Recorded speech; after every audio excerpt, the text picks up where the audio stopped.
Idol, soto tayo ng itlog idol kasi kasansi na dito idol ng gabi. So kasi gutom na, wala pa. May ulam naman dyan pero gusto ko magluto ng itlog. Tapos parang hindi naman sila uwi sila ate. Kuya, tulog na. Hindi sa akin para hindi uwi. So ako yung nandito. Idol, baka akalain nyo, hindi ko nagbibihis ng damit. Itong content na ginagawa ko at saka yung ina-upload ko kanina, yung umaga, kanyang tanghali. Sa isang araw ko lang ito ginawa na video ha. Pakakalain niyo wala kung hindi ako nagbibihis. Bibihis ko lang. Ligo naman ako, di ba? O dito naman sa Canada idol, sa ano, anong tawag dito? Kung hindi ka maliligo araw-araw, okay lang kasi dito naman malamig. Adin, wala namang problema kung maligo ka kahit malamig ang paligid kasi dito. Meron namang heater. Pero sa akin maligo ka pa rin araw-araw.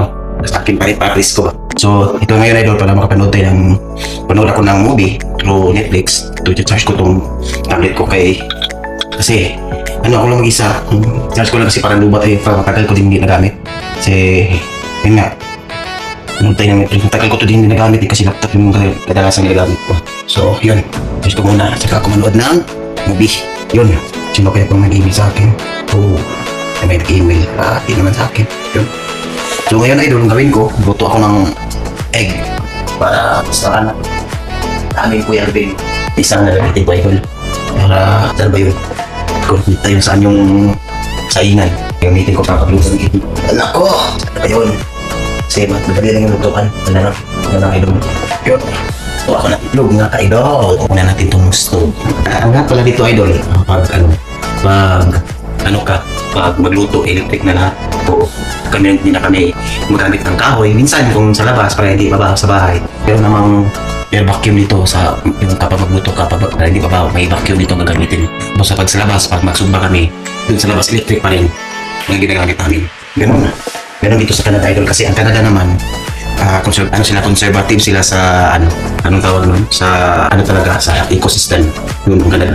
Kaya kadalasan dito ang Canada idol lalo na sa idol environment kasi lalo na ang Canada stricto sila sa mga puno. Kung magputol ka bawal talaga idol kasi ang puno dito binibilang ng city government ng Toronto. Ganun. So magputol na ito bawal. Stricto sila sa environment idol. Ganun ang Canada kaya nakita niyo sa mga vlog ko malinis sa Canada. Malinis sa paligid. Ayun, sana mo yung patigin ko na idol. Kasi yun, lagyan siguro ng idol, ng lamas. Siguro, kaya ako ng lamas. Hindi na ako makita, di ba? Nakakala din minsan kasi magluto. Hindi na akong pagay ng idol, kita na. Tinatamat ako mag-ano ng lamas. Ayan ako sa inyo, idol. Ganun tayo.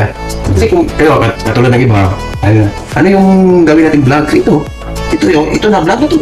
Content na to, di ba?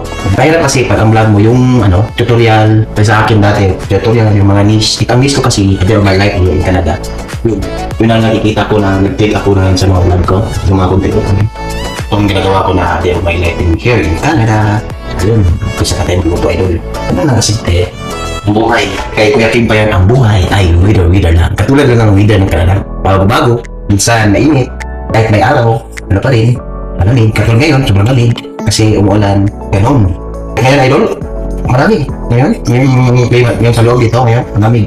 So, nandito lang idol muna siguro ang aking content. Para sana huwag niyong kalimutan mag-invite, mag-follow, at mag-comment sa aking mga content din. Let's go. Thank you for watching.